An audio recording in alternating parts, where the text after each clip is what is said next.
Mingsu ke aula miliknya sambil berkaca dan melihat wajahnya tidak berubah dan tetap awet muda.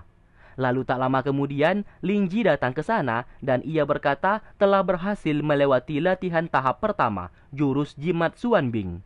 Mingsu menjawab, masih ada beberapa tahap yang harus ia lewati, baru benar-benar bisa menguasai jurus tersebut.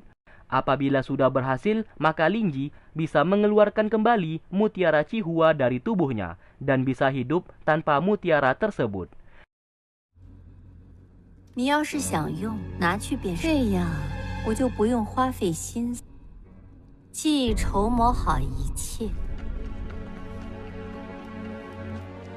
Setelah mereka pergi, Mingsu merasa di sekujur tubuhnya sudah mulai lemah layaknya seorang nenek-nenek. Ia tidak tahu bisa bertahan sampai kapan.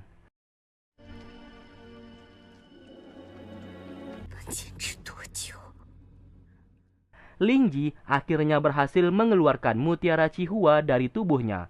Dan mutiara itu satu-satunya di dunia ini.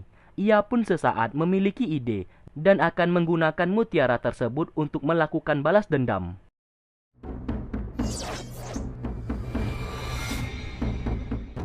Di sisi lain, Rongsu mendatangi markas sekte Ming.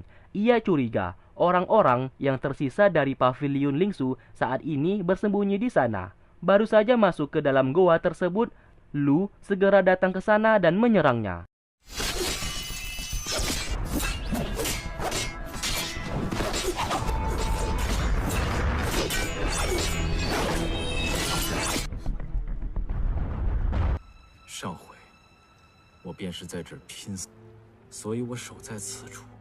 Di waktu bersamaan, Luli mempertemukan Ronghua dengan Sumin.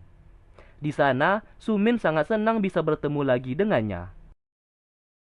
Ia pun ingin mengatakan kalau Lingji masih hidup dan berada di sekte Ming. Namun, Luli segera memotong pembicaraannya dan meminta Ronghua untuk segera pergi.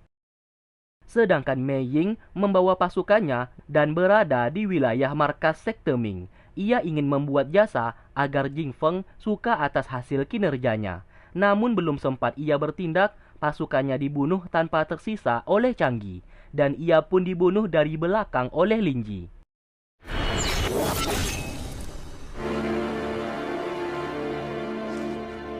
Orang pertama yang akan ia siksa adalah Mei Ying dengan memasukkan mutiara Cihua ke dalam tubuhnya. Setelah itu, ia pergi ke makam sang ibu untuk menghidupkan lilin.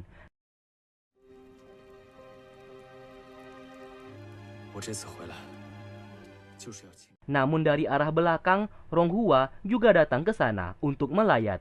Ia pun segera bersembunyi. Ronghua yang memiliki ikatan batin dengannya tentu saja menyadari kalau Lingji baru saja berada di tempat itu. Ia pun lalu berteriak memohon dan memintanya untuk keluar, namun tetap saja Lingji tidak mau keluar karena ia tidak ingin Ronghua sampai tahu kondisinya saat ini.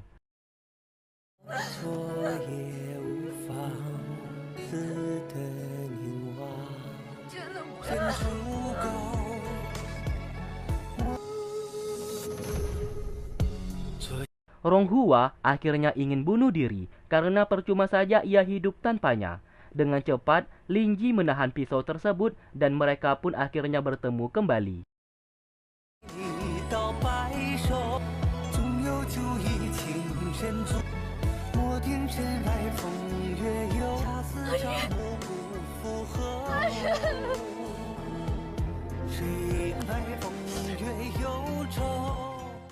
Sedangkan Rongsu dibawa oleh Lu untuk menghadap ke Mingsu. Ia pun ingin menyerang, namun dilumpuhkan oleh pasukan di sana hingga tak dapat bergerak.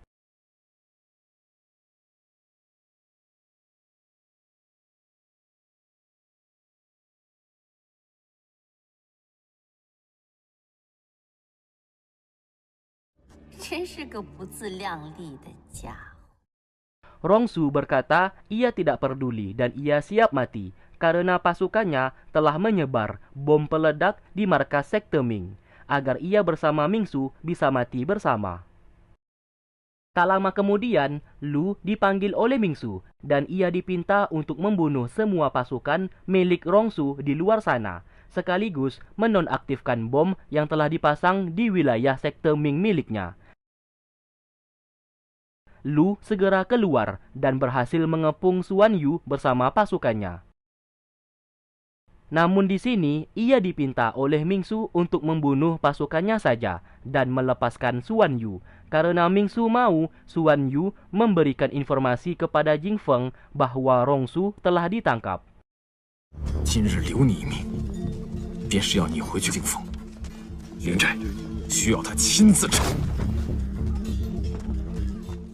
Di kota Longyin, Mei Ying saat ini telah kembali. Ia pun menutup pintu rapat-rapat dan melihat di tubuhnya saat ini terdapat mutiara Cihua.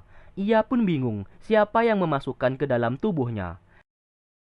Sementara di tempat lain, Ronghua membawa Lingji untuk menemui sang master. Guru Bai sangat terkejut melihatnya masih hidup karena terdengar kabar Lingji telah tewas terbunuh. Setelah berkenalan, Lingji lalu dibawa pergi oleh Ronghua. Jelas di sana, sang master sangat sadar Lingji sepertinya menyimpan sebuah rahasia. Ia pun memerintahkan muridnya untuk mencari informasi kemana saja Lingji selama ini dan di mana orang-orang yang tersisa dari pavilion Lingsu bersembunyi. 你去查查，他为何受了那么重的伤？弟子这就去查。 Di malam harinya, Guru Bai meminta Ronghua bertanya kepada Lingji kemana saja ia selama ini dan mengapa bersembunyi, dan siapa yang mengobati lukanya sehingga bisa sembuh begitu cepat. Ronghua menjawab, ia tidak berani untuk bertanya. Melihat Lingji baik-baik saja sudah cukup baginya.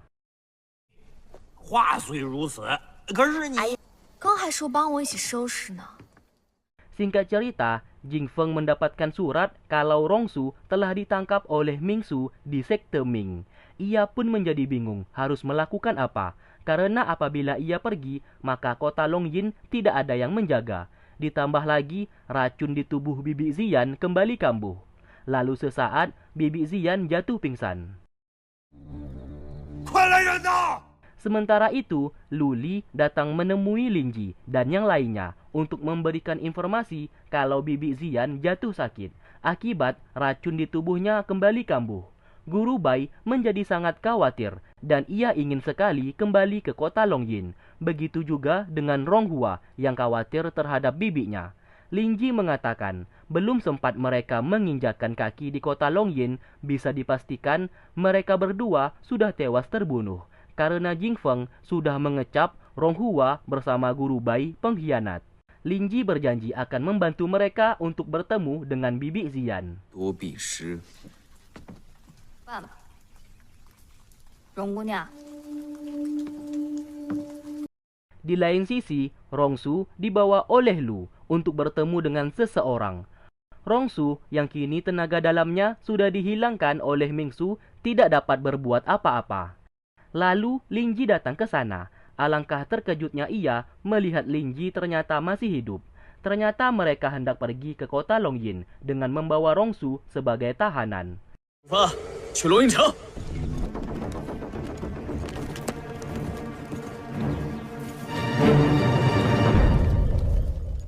Sementara itu, Ronghua bersama Guru Bai sudah lebih dulu tiba di wilayah kota Longyin. Namun anehnya di sini, warga berhamburan lari ketakutan. Saat ditanya, warga mengatakan kalau sekte Ming sudah tiba. Mereka takut akan dibunuh. Padahal pasukan sekte Ming datang ke sana itu atas perintah dari Lingji. Namun Ronghua tidak mengetahuinya. Ternyata Lingji bersama Ronghua berniat menunggu di luar kota Longyin dan akan mengirim surat kepada Jing Feng untuk menyerahkan Bibi Ziyan karena Guru Bai bersama Ronghua akan mengobatinya. Informasi itu pun disampaikan oleh Mei Ying kepada Jing Feng kalau Ronghua bersama Guru Bai meminta Bibi Ziyan dibawa keluar kota Longyin agar bisa segera disembuhkan. Jing Feng yang tak ada pilihan awalnya meminta Xiao, salah satu pelayan di sana, untuk mengantar Bibi Ziyan. Namun, Mei Ying justru mengajukan dirinya, karena apabila terjadi apa-apa, Mei Ying setidaknya memiliki ilmu bela diri untuk menjaga Bibi Ziyan. Alhasil, Mei Ying yang mendapatkan tugas tersebut. Jelas di sana, Xiao merasa takut, karena takutnya Mei Ying akan mencelakai Bibi Ziyan. Singkatnya, Bibi Ziyan telah diantar keluar. Guru Bai bersama Ronghua mulai mengobatinya.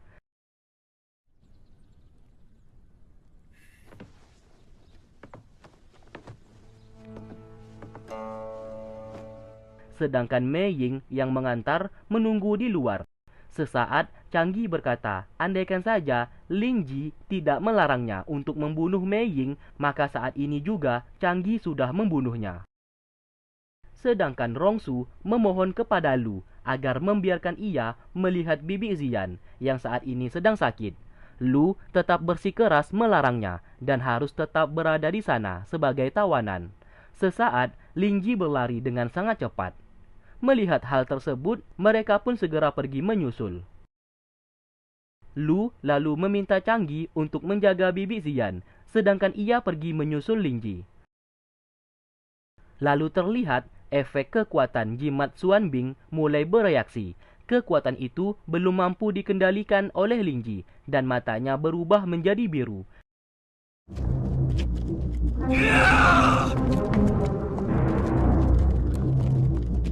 Lalu ia pun pergi menjauhi warga desa dan melukai tubuhnya sendiri agar ia bisa tetap sadar dan tidak dikendalikan oleh kekuatan tersebut.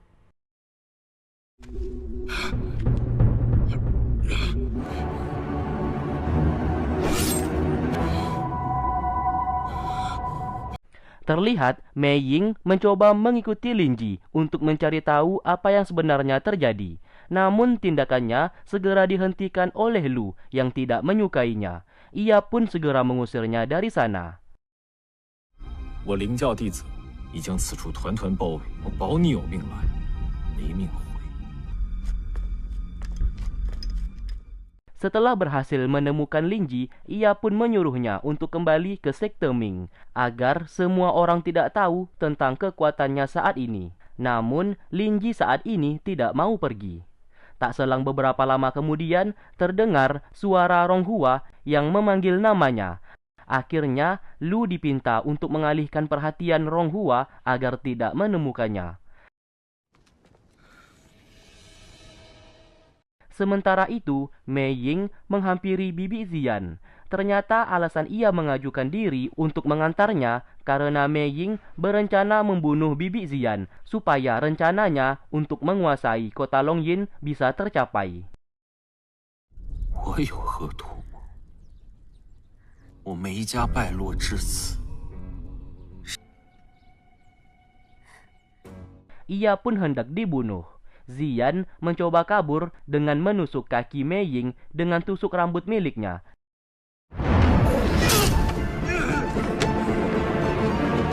Ia pun lalu keluar dari jendela dan kebetulan bertemu dengan Lin Ji. Namun, belum sempat Ziyan mengatakan yang sebenarnya, ia lebih dulu meninggal dunia. Mereka semua datang ke sana dan melihat Bibi Ziyan tewas di pelukan Lin Ji. Alhasil, semua orang menuduhnya sebagai pembunuh. Lin Ji mencoba untuk menjelaskan bahwa bukan ia pembunuhnya. Namun percuma saja, karena semua orang pasti tidak mempercayai perkataannya. Bahkan istrinya sendiri menuduhnya sebagai pembunuh. Hal tersebut membuatnya begitu sangat kesal. 一定是误会。 Setelah itu, secara pribadi, Ronghua bertanya kepada Lin Ji apakah benar ia yang membunuhnya. Lin Ji menjawab apabila ia ingin membunuh Bibi Ziyan, sudah jauh-jauh hari ia melakukannya. Ia pun tidak ingin menjelaskan apakah ia pembunuhnya atau bukan, karena seharusnya Ronghua mempercayainya kalau ia bukanlah pembunuh. Ronghua di sana hanya ingin bertanya apakah Lin Ji pembunuhnya atau bukan. Kalau memang bukan, ia siap mempercayai perkataannya. Lin Ji yang sudah terlanjur kesal tetap tidak mau menjawab. Apabila memang Ronghua mencintainya, seharusnya Ronghua tahu apakah ia pembunuh atau bukan. Dan selama ini, Lin Ji selalu membantu Ronghua setiap ada masalah. Sampai-sampai paviliun Lingsu dihancurkan oleh ayahnya. Lin Ji tidak sekalipun mencurigai Ronghua penyebab semuanya ini karena ia percaya kepadanya. Oleh karena itu, ia pun ingin memutuskan hubungan saat ini karena Ronghua tidak memiliki kepercayaan kepadanya. Ditambah lagi dendam Lin Ji kepada kota Longyin, dan pastinya mau bagaimanapun juga Ronghua pasti berpihak kepada kota Longyin. Ia pun segera pergi dari sana. Ronghua hanya bisa menangis dan meminta maaf, namun Lin Ji sudah tidak peduli.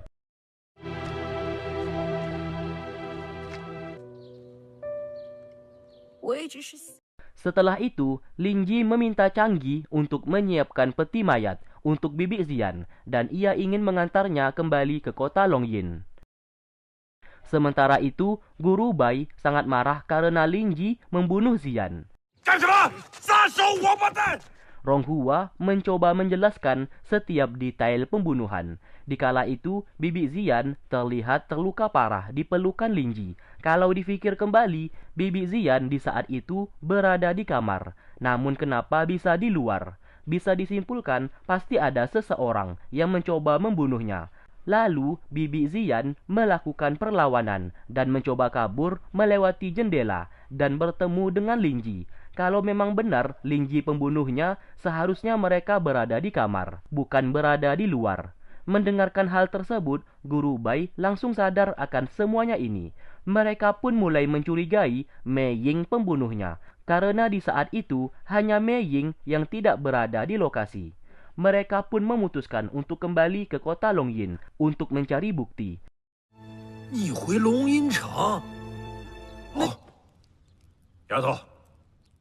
Sedangkan Lin Ji mengantar jasad Bibi Xian yang telah meninggal sambil berkata kalau ia hanya ingin mengantarnya saja. Apabila Jing Feng tidak terima atas kematian Xian, ia siap berperang saat ini juga. Namun Jing Feng tidak berani untuk berperang dengannya karena kurangnya pasukan.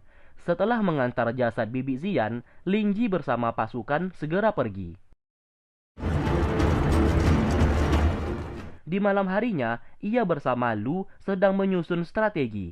Di sini, Lin Ji meminta Lu untuk melepaskan Rongsu. Ia juga tahu Ronghua bersama Guru Bai ingin kembali ke kota Longyin. Maka dari itu, ia tidak ingin menahannya. Lalu keesokan harinya, mereka pun kembali ke kota Longyin. Namun, Jing Feng hanya menyambut Rongsu dan mengajaknya masuk. Sedangkan mereka berdua dipinta untuk angkat kaki dari sana. Ronghua mengatakan kalau ayahnya sudah tidak menganggap ia sebagai anak, itu bukan masalah. Kedatangannya saat ini ingin mencari bukti dan kebenaran mengenai kematian Bibi Xian, dan ia curiga pembunuhnya berada di kota Longyin. Setelah berhasil mengungkap si pembunuh, ia siap pergi meninggalkan kota Longyin. Rongsu mencoba membujuk ayahnya supaya adiknya diizinkan untuk masuk. Jing Feng dengan berat hati mengizinkannya. Setelah mayat Bibi Xian dimakamkan, Rongsu berkata kalau ia siap membantu Ronghua untuk mengungkap siapa pembunuhnya. Karena ia juga curiga Mei Ying pelakunya, bukannya Lin Ji. Ronghua sangat senang karena sang kakak mau membantu.